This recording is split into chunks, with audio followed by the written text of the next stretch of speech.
The incestuous nightmare of the Harmon family. The patriarch of Alabama, utterly incestuous, impregnated his mother, daughter, and wife within the same household.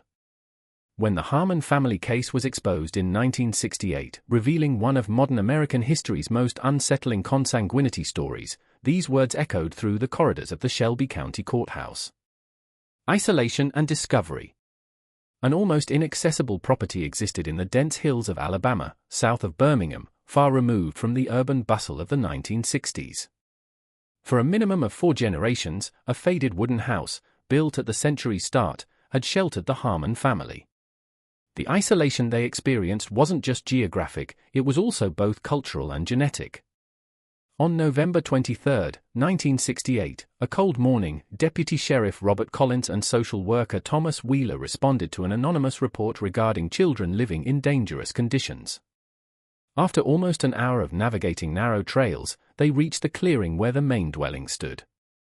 The property seemed abandoned at first glance, a 2-story house with its white paint almost entirely peeled away, exposing the rotted wood underneath. Debris, car parts, and rusty tools accumulated in the yard. A skeletal dog was chained to a post, and skinny chickens pecked among the accumulated trash. When the door was knocked upon, Elmer Harmon greeted them, a man of roughly 50 years with an appearance far older. Tall and thin, with a suspicious look and hunched shoulders, he permitted them to enter, albeit reluctantly. The horrors within and Elmer's confession. Even worse conditions were revealed inside. The air was permeated with the smell of urine and mold. In the main room, a woman looking fragile, no older than 35 years old, was cradling a newborn. Elmer introduced her as Mary, his wife. Wheeler then noticed another woman, who appeared to be around 70 years old, sitting in a rocking chair. Elmer introduced her as his mother, Martha Harmon. Most disturbing, however, was that Martha was also cradling a baby, apparently only a few months old. Wheeler asked, "And whose baby is this?"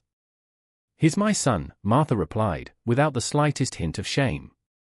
A young girl, about 16 years old, came down the stairs carrying another baby as they conversed. The teenager, named Ruth by Elmer, had facial features suggesting genetic abnormalities, widely spaced eyes, low-set ears, and a receded chin. "This is her baby," said Elmer with a tone that mixed possessiveness and pride. "And this is my daughter, Ruth." Wheeler realized something deeply unsettling was occurring. 3 generations of women, all with infants. When Collins directly asked who the father of these children was, Elmer's reply shocked both of them. Defiantly, he answered, "They're mine. They're all my children. This is my family, and nobody has anything to do with it." Elmer Harmon had just admitted to maintaining consanguineous relationships with his own mother, wife, and daughter, and that he was the father of all 3 recently born infants. "The laws of men and God don't apply here," Elmer continued. "We are a special family. For generations, we've kept our blood pure." Authorities would surround the Harmon property within hours, and an investigation would commence to unveil the horrors that had been hidden behind those time-worn walls. The legacy of isolation and incest. The story of Elmer Harmon, the man who impregnated his daughter, wife, and mother, was just starting to unfold, exposing a social and genetic nightmare that spanned almost a century of forbidden practices and isolation. Check if you're already subscribed to this channel. You won't want to miss any details of this real story that exposes the devastating consequences of consanguinity and isolation in American families. Subscribe now to access the next chapters of this impactful investigation that will change your view on the hidden history of the American South. The story of the Harmon family didn't start with Elmer. The roots of that consanguineous lineage dated back to the American Civil War when Jeremiah Harmon, Elmer's great-grandfather, deserted from the Confederate Army in 1863 and settled in that remote area of Alabama. To avoid authorities, Jeremiah, a paranoid and violent man, chose that isolated location. The original nucleus that would give rise to one of modern American history's most genetically closed lineages came with him, his young wife, 2 cousins, and his sister. When authorities began investigating Elmer's case in 1968, they uncovered diaries written by different Harmon family members across the generations. A disturbing ideology that developed in isolation was revealed in these documents. "We keep our blood clean while the world out there corrupts itself," said an excerpt from the diary of Frederick Harmon, Elmer's father, written in 1932. "Each Harmon generation is stronger than the last. Weak children don't survive. Only the strong endure. It's the law of nature." This distorted thinking originated with Jeremiah and was passed down as a sacred tradition. The extreme isolation allowed these practices to persist without external interference for over a century. Mary's ordeal and genetic collapse. Mary, Elmer's wife, was one of the rare external additions to the Harmon lineage. Born in an impoverished rural community about 30 miles away, she met Elmer at an agricultural fair in 1952. At only 16 years old, Mary saw an opportunity to escape the misery of her own family and Elmer, then 34. The reality Mary found upon arriving at the Harmon property was far different from what she had been promised. The land barely produced enough food, and the house was in ruins.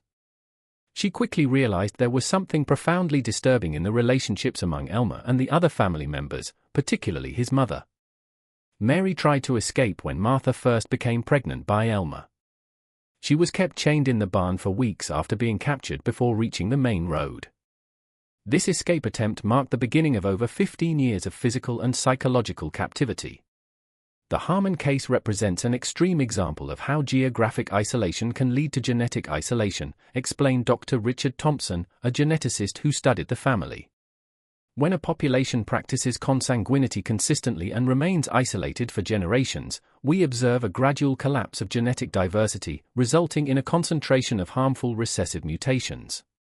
The devastating effects of this concentration of recessive genes began to show in Elmer's generation.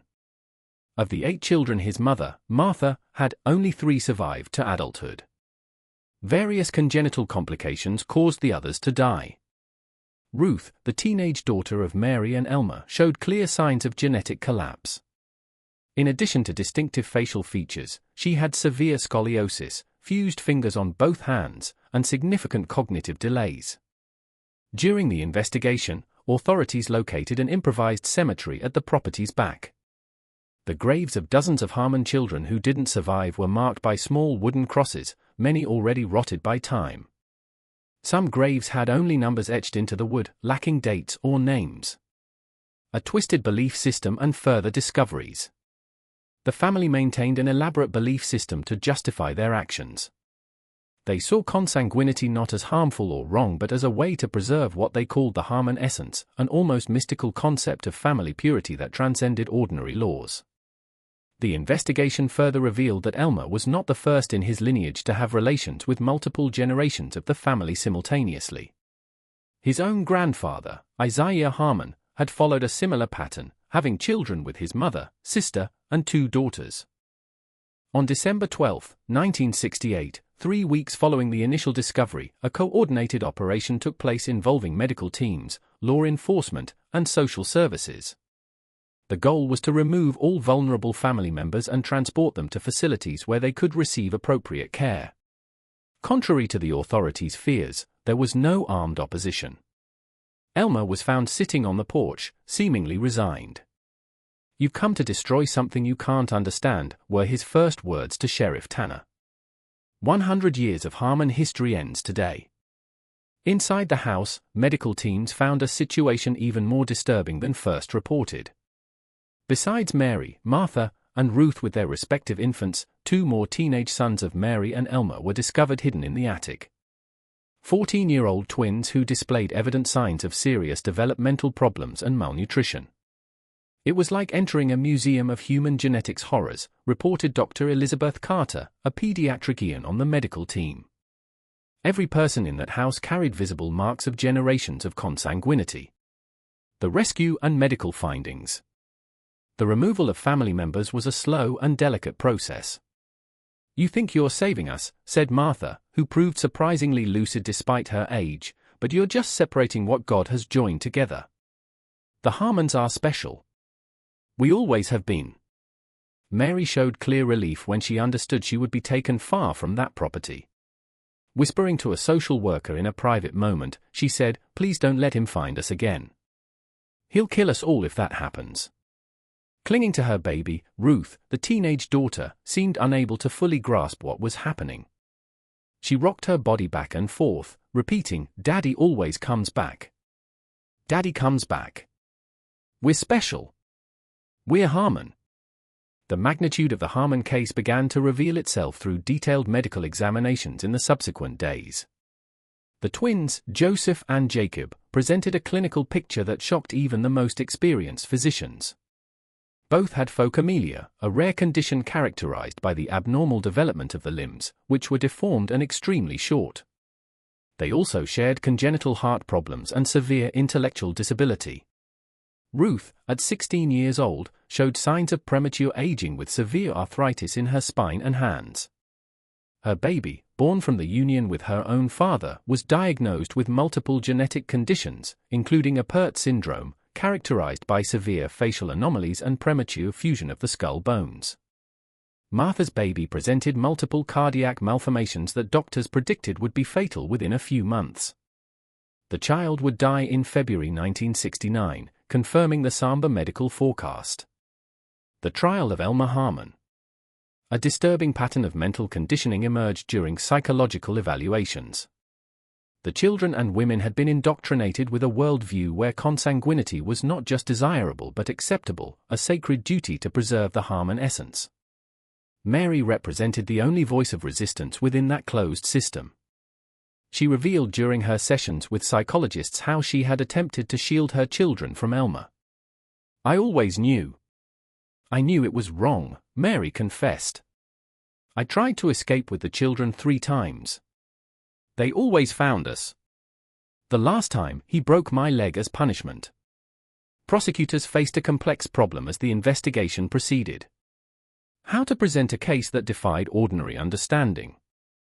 How to explain the evolution of a family lineage that had developed a belief system that normalized universally condemned practices? The local press eventually captured fragments of the story. The first reports were vague and cautious, but the story gained national attention as details began to leak. To protect the victim's privacy, the authorities obtained a court order limiting coverage of the case. Meanwhile, in the county jail, Elmer Harmon appeared surprisingly cooperative and calm. During interrogations, he spoke openly about his beliefs and practices without showing any remorse or understanding that he had committed a wrong act. "You don't understand because you're not Harmon," he frequently repeated to investigators. "Our lineage has a greater purpose. Each generation brings us closer to perfection. The children who don't survive are just the weak branches being pruned." When you realize the gravity of this case, it's impossible not to feel a mix of horror and compassion for the victims. If this account touched your heart, leave in the comments, "May justice be done for the victims of the Harmons." Your voice matters to keep alive the memory of these people who suffered in silence for so many generations. The trial of Elmer Harmon commenced on March 17, 1969, in the Shelby County Courthouse. Despite restrictions on press coverage, the case had generated so much public interest that local citizens started forming lines before dawn to secure a place in the audience.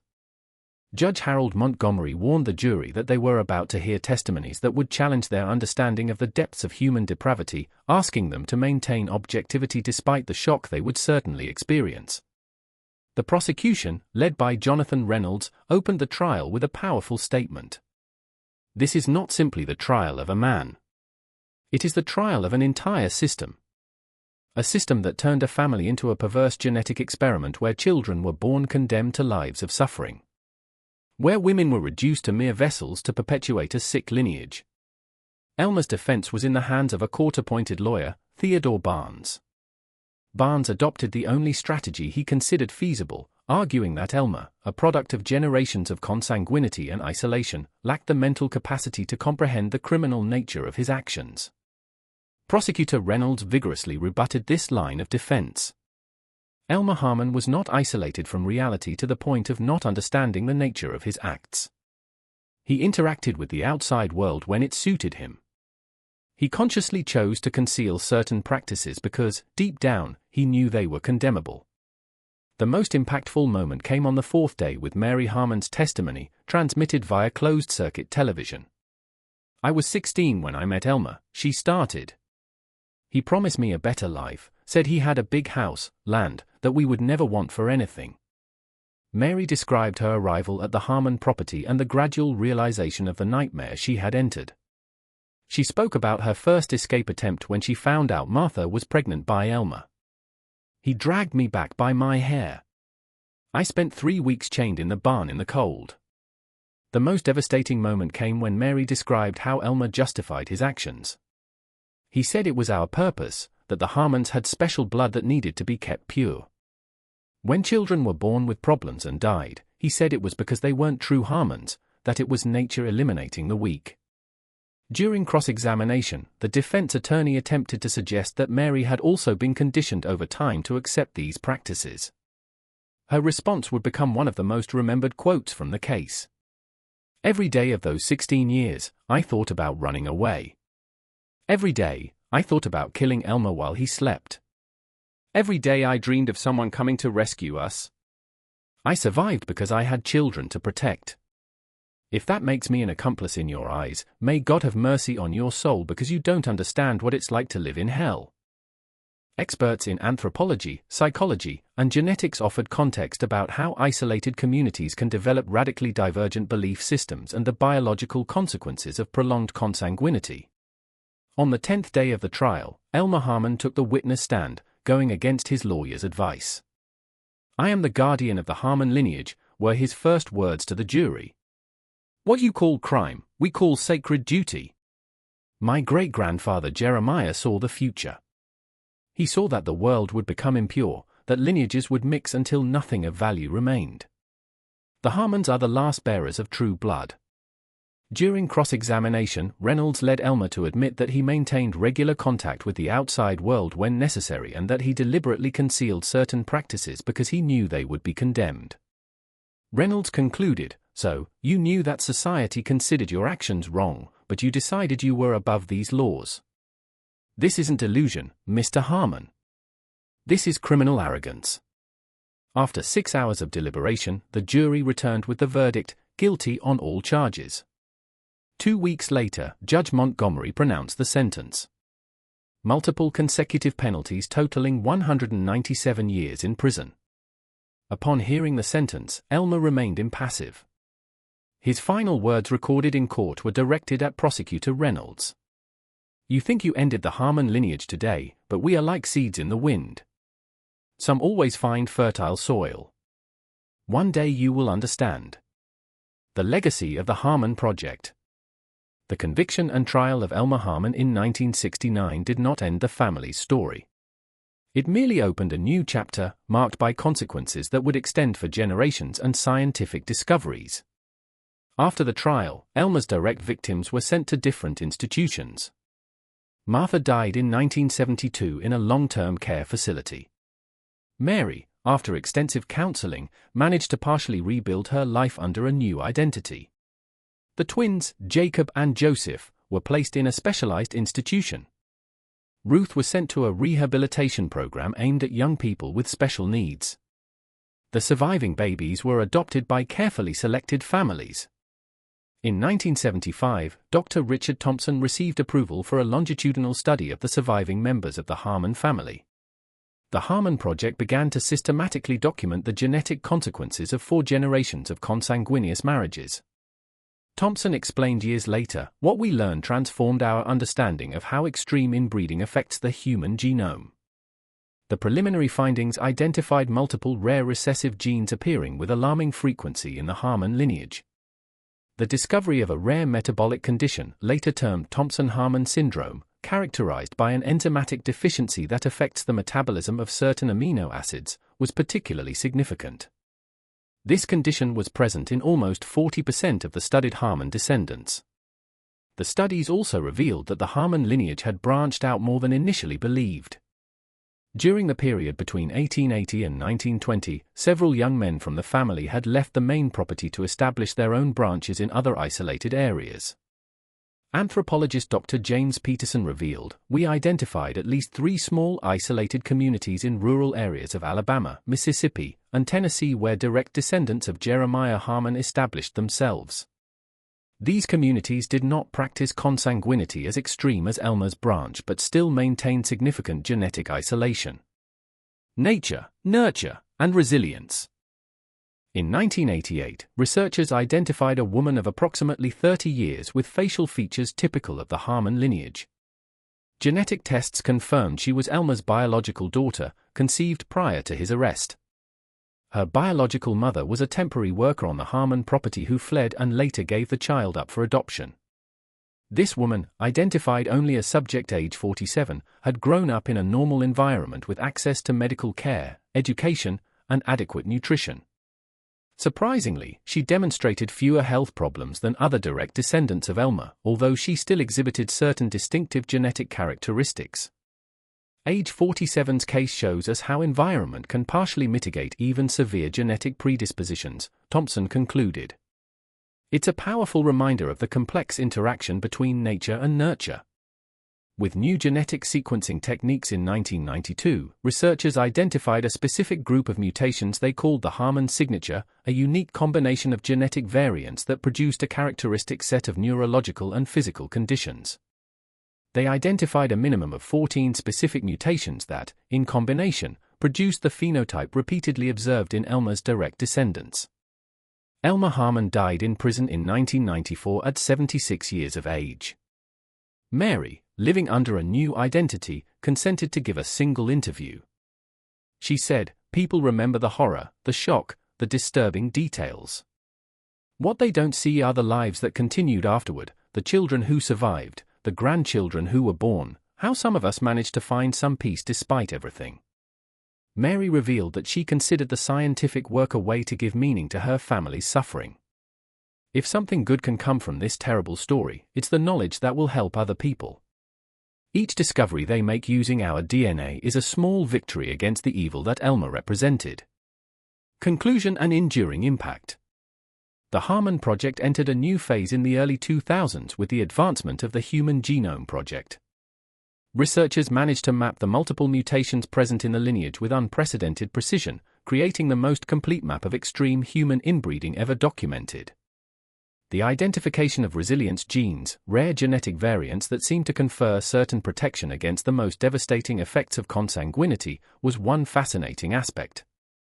Martha Harmon presented several of these protective variants, partially explaining how she lived to 74 years despite being a product of multiple generations of consanguineous marriages. Today, more than half a century after the initial discovery, the case's legacy continues to reverberate in both culture and science. The family's descendants are scattered, many live without knowing their origin, while others are actively involved in efforts to break the cycle of destructive practices and isolation. Ruth eventually found some stability in a specialized institution. Although she never managed to live fully independently, she developed remarkable artistic skills. Her paintings, often disturbing, emotional, and intense, were exhibited in various galleries. She died peacefully in 2011 at 59 years old. The twins lived to be 30 years old, far beyond initial medical expectations. Mary's baby grew up with loving adoptive parents and managed to lead a largely normal life. Today, this person is aware of his origin and occasionally takes part in voluntary genetic studies. The original family property remained abandoned for decades. In 1997, a fire destroyed the main house, leaving only chimneys and stone foundations as silent reminders. The land was converted into an environmental preservation area in 2005, with no mention of its dark history. For genetic science, the Harmon case represented a watershed moment. For society, the story remains a powerful reminder of the dangers of extreme isolation and the significance of effective protection systems for the most vulnerable. As Dr. Thompson reflected before retiring, the story of the Harmons is about how human beings can create alternative realities that justify the most destructive practices. But it is also about resilience, about how some people, even emerging from the most horrible circumstances imaginable, can still find some measure of peace and meaning. If you've watched this far, it's because you like this story. Leave a comment saying, "I watched this far," so I can get to know you and find out who genuinely enjoys the stories on this channel. Don't forget to subscribe so you don't miss our next investigations into real cases that history attempted to conceal. Leave your like so we can reach more people interested in these impactful historical accounts, and share with friends who appreciate documentaries about real cases that challenge our understanding of human nature.